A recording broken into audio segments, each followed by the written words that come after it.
حضرات کے لیے آپ حضرات کو جو زحمت دی گئی میری بدقسمتی یہ ساتھیوں کا مشورہ یہ ہوا مشاغل کہ مدرسے 500 سے زائد علماء فارغ ہو رہے ہیں اور 25-26 مفتی حضرات ہیں اور 36 حفاظ حضرات ہیں، اور حالات اس قسم کے ہیں ملک کے آپ کے سامنے کہ استاد اور شاگرد کے سامنے باقاعدہ وہاں پر یوں سمجھیے کہ آڑ ہے اور رکاوٹ ہے۔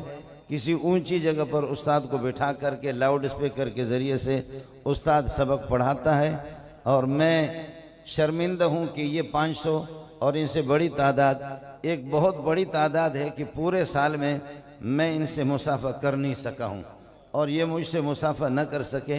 حالات کے پیش نظر بقول حضرت اقدس مولانا فضل الرحمن کے ان کا کہنا یہ ہے کہ ہم پر اگر کوئی حملہ کرے گا تو کوئی داڑھی والا حملہ کرے گا اور کوئی اللہ والا، بظاہر کوئی اللہ والا ہی ہوگا۔ اس وجہ سے ان حالات کے پیش نظر میں اپنے ان ساتھیوں کے ساتھ کھل کر کے، یعنی کسی کے ساتھ بیٹھ کر کے آدمی گپ شپ لگائے، اسے مصافحہ کرے، اس کی نوبت نہیں آئی۔ بس کلاس میں جا کر کے 4-5 گھنٹے میرے ہوتے میں پڑھاتا رہتا ہوں۔ ان ساتھیوں سے بھی میری گزارش ہے کہ اب تو میں سفروں میں ہوں، یہ پورا مہینہ میرا سفروں میں رہے گا، شاید بنگلہ دیش ہے، پتہ نہیں کہاں کہاں ممالک کے سفر ہے، اس میں چلا جاؤں گا۔ لیکن آج یہ کہ 3-4 گھنٹوں کے لیے میں فارغ ہوں، اور رات کو انشاءاللہ بیٹھ جاؤں گا، آپ کے پیشانے بھی چوموں گا اور آپ کے ہاتھ بھی چوموں گا۔ جو دور حدیث والے حضرات ہیں میں یہی کر سکتا ہوں، اور بس ہمارا کام صرف یہی ہے، سال میں 2-2.5 ہزار کو، اب اس کے بعد دور تفسیر والے آئیں گے، اس میں بھی 1.5-2 ہزار کے لگ بھگ علماء آتے ہیں، پتہ نہیں امریکہ سے بھی آتے ہیں، برطانیہ سے بھی آتے ہیں۔ بس ہم ان کو پڑھا کر کے وہ مبارک چہرے چلے جاتے ہیں۔ اب ان کو 8-10 سال کے ہمارے ساتھ رہے ہیں، اب یہ جائیں گے، یہ بھی خوشیاں منا رہے، ان کے والدین بھی خوشیاں منا رہے، ان کے عزیز و اقارب بھی خوشیاں منا رہے، اہل علاقہ سارے کے سارے خوشیاں منا رہے کہ مولوی صاحب ہمارا فارغ ہو کر کے، فلانا ہمارا عزیز جامع صدیقیہ سے فارغ ہو کر کے ہمارے ہاں تشریف لا رہا ہے۔ یہ ہمیں داغ مفارقت دے کر کے چلے جا رہے ہیں، ہم ان کے پیچھے رو رہے ہیں۔ میرے برادر مکرم مفتی مظہر صاحب، وہ کل ہم سکھر سے واپس آ رہے تھے تو جہاز کے اندر، وہ خدا جانتا ہے کہ وہ سامنے وہ ایئر ہوسٹس پتہ نہیں کیا کیا کہتے، وہ گھوم رہی تھی، پھر رہی تھی۔ اس برے ماحول کے، جہاز کے اس ماحول کو دیکھ کر کے میں رو رہا تھا، تو مفتی صاحب نے کہا کہ خیر تو ہے استاد جی۔ میں نے کہا مفتی صاحب پورے سال جہاں یہ محمد کے روحانی بیٹے صلی اللہ علیہ وسلم، یہ اس قسم کے مبارک چہرے ہمارے دائیں بائیں ہوتے، مفتی صاحب اس کو بھی دیکھو اور اس لعنتی ماحول کو بھی دیکھو، تو اس کو دیکھ کر کے میں اپنے طلباء کے لیے، ساتھیوں کے لیے رو رہا ہوں۔ مفتی مظہر سے بھی رہا نہ گیا، وہ بھی میرے ساتھ رونا شروع کر دیا۔ ہم دونوں کے دونوں جہاز میں روتے رہے۔ لوگ بھی کچھ حیران تھے کہ پتہ نہیں ان مولویوں کو کیا ہو گیا، کس بات پر ماتم کر رہے ہیں۔ بس یہ ساتھی، اب ان کو ہم رخصت کریں گے اور ہم روتے رہیں گے۔ یہاں سبق ختم کر کے میں کتب خانے میں جا کر کے الگ روتا رہا ہوں، اور ساتھی چیخیں مار کر کے میرے پیچھے وہ مدرسے میں نکلے، دور حدیث والے وہ الگ روتے رہے۔ بس اللہ تعالیٰ ہماری دستگیری فرمائے، ہماری مدد فرمائے۔ یہ دنیا آنی جانے والی چیز ہے، جہاں ہمارے ساتھی جہاں بھی آپ جائیں، اللہ آپ کو خوش رکھے، آپ کو آپ کے والدین کی آنکھوں کا ٹھنڈک بنائے، اور خلق خدا کو اللہ آپ کی طرف متوجہ کر دے، خلق خدا آپ سے مستفید ہوں۔ مدرسے کے جو معتقدین اور متوسلین ہیں، جہاں تشریف لائے ہیں، ان سے میری گزارش ہے، بلکہ گزارش سے بڑھ کر کے اپیل یہ ہے کہ آپ یہ کہ کبھی کبھار مہینے میں 15 دن میں 20 دن میں جو مدرسے کے معاونین ہیں، آپ کو اس لیے زحمت دی گئی ہے کہ آپ آئیں، کہ آپ کا جو پیسہ، 4 پیسے جو آپ لگا رہے ہیں، وہ آیا صحیح مصرف پہ لگ رہا ہے یا آپ کے ساتھ دھوکہ ہو رہا ہے اور فریب ہو رہا ہے؟ ورنہ اس قسم کے جلسے اور اس قسم کے پروگرام کے انعقاد کی کوئی ضرورت بھی نہیں تھی۔ یہ صرف مدرسے کے معاونین اور مساعدین، ان ساتھیوں کو بتانے کے لیے کہ اللہ کے فضل و کرم سے یہ گاڑی چلانے والا صرف مولوی نہیں ہے، محتمم نہیں ہے، اساتذہ نہیں ہے۔ اس کار خیر کے اندر ہماری مائیں اور بہنیں اور بیٹیاں، اور یہ ہے کہ بیوگان اور بوڑھے اور بوڑھیاں، ان کا بھی حصہ ہے۔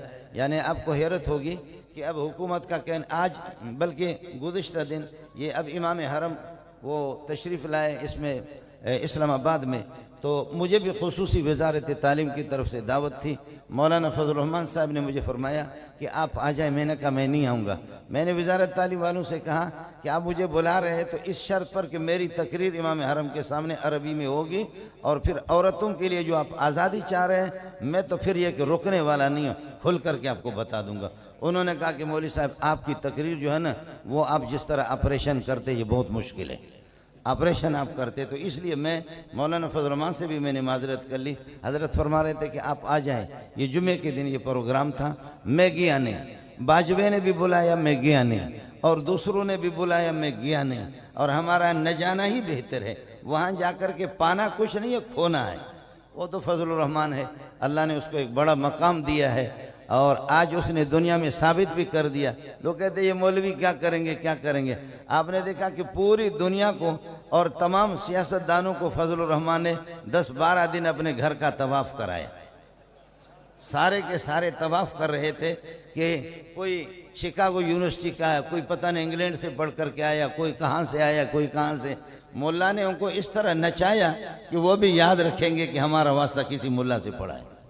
اس لیے وہ کہتے ہیں کہ نہ چھیڑ ملنگانو کتے پاؤ ٹنگانو، ہم غریبوں کو نہ چھیڑو، ہم اپنی جگہ پر ہے۔ باقی یہ ہے کہ حکومت مدرسوں کو داخل کرے یا نہ کرے اچھی بات ہے، آپ مدارس کی رجسٹریشن بھی بند کر دیں اور بینکوں کو بھی بند کریں۔ پہلے پیسے بینک میں جاتا تھا، اب محتم کی جیب میں آ جائے گا، اچھی بات ہے۔ پھر محتمم تو پھر وہ تھے دل کھول کر کے پھر یہ کہ خرچ کرے گا۔ ہمارے جو سہولت کار ہے آپ کو بتا دوں، سہولت کار عجیب ہے۔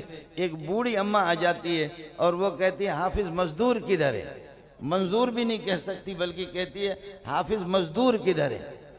تو وہ طلبہ اس سے پوچھتے کہ حافظ مزدور کون ہے، منظور یا مزدور؟ ہاں وہ جو یہ مدرسے میں جو ہوتا ہے مولوی، بڑا مولوی، تو وہ حافظ مزدور، جی وہی حافظ مزدور ہے۔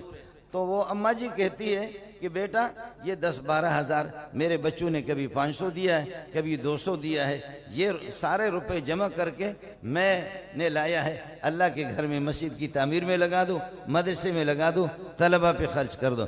پھر ایک اور بوڑھا آ جاتا ہے، اس بوڑھے کو پکڑ پکڑ کر کے لاتے ہیں، وہ پوچھتے ہیں کہ جی کیسے بابا جی آنا ہوا، سائی منظور کدھر ہے، سائی منظور کدھر ہے؟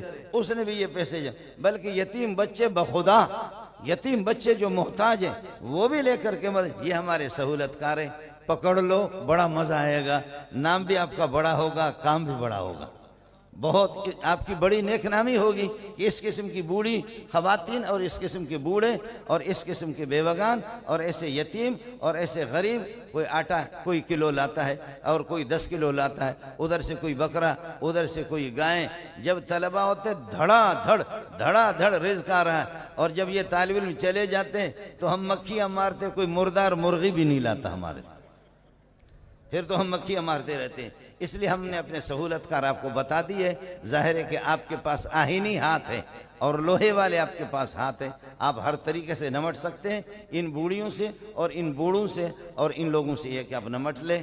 میں آپ حضرات کا میرے پاس وہ الفاظ نہیں ہے کہ شکریہ ادا کروں کہ آپ جو علماء فارغ ہو چکے ہیں، جو مفتی حضرات یہاں سے فارغ ہو چکے ہیں، حفاظ ان کی حوصلہ افزائی کے لیے اور ان کو مبارکباد دینے کے لیے آپ حاضر ہو گئے ہیں۔ میں ہر طرح سے آپ کے لیے دعا بھی کرتا رہوں گا، اور مدرسے کے لیے بھی دعا فرمائیں اور مدرسے کے اساتذہ کے لیے دعا فرمائیں۔